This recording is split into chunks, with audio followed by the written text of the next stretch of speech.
Hello, Craig here with another MFA Multifamily Analyzer Advanced tutorial. And in this tutorial, I'm going to cover the deal assumptions section and some of the changes that were made over the LITE model. All right, we'll go right into the underwriting model tab. Only a few changes were made. A couple are kind of significant. So the first one is the closing costs. I now have the option to model detailed or simple closing costs. There's an entirely other video for how to utilize the detailed closing costs, but this allows you to itemize all of your closing costs. Very important as you refine your underwriting uh, as you go through the due diligence process. The other big change is the addition of the second or supplemental loan. This is really important to understand the difference between a second or supplemental loan. A second loan, it really comes on at the same time as a primary loan at the beginning of your acquisition, and it goes for the same length of time as your primary loan. So if you refinance, you would expect to pay off your primary loan and your second, or if you carry this property and sell it, you would expect that both of those loans get paid off at the same time. I have some conditional formatting to kind of walk you through the steps. So if you turn on the second, you're going to see the first thing that gets highlighted is the loan to value. And this is in addition to the primary loan. So above the primary loan, so if I say 65% loan to value, this is going to calculate the 65% loan to value based on both of these loans. So the addition of both of these totals 65%. And then the other inputs are essentially the same. Your DCSR gets calculated in this section. It gets calculated off both loans now. So now if we go back and we want to model a supplemental loan, if I click on supplemental, you can see the first cell that gets highlighted is the supplemental end of year. So this determines the end of year which the supplemental will come online. This acts very much like a refinance.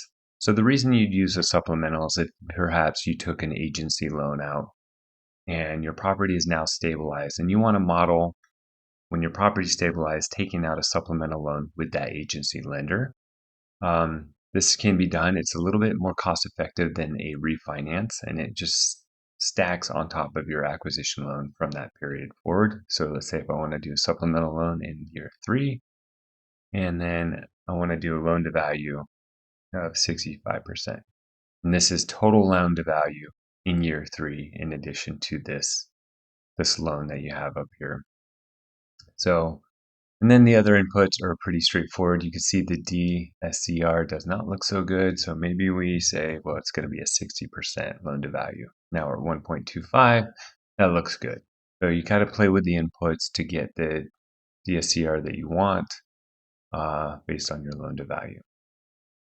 Okay, and then the next section is your refinance.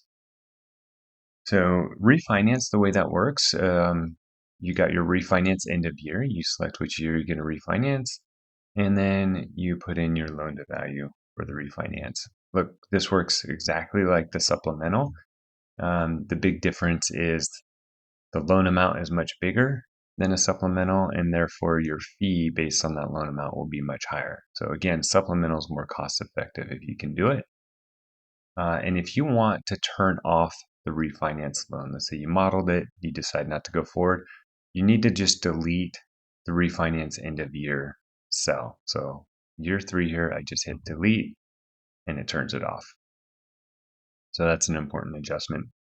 The other change with the deal assumption section is this other income value add. I have another video on that, but essentially this, I have a comment here. This relies on a toggle in cell G67. So in your income section, G67, when this gets turned on here, it will go ahead and pull in your CapEx cost for the other income value add.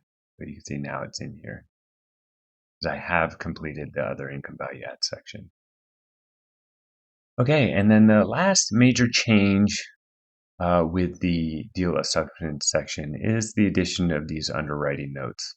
So I like to take a lot of notes. I didn't like the way they looked toggle it. There we go.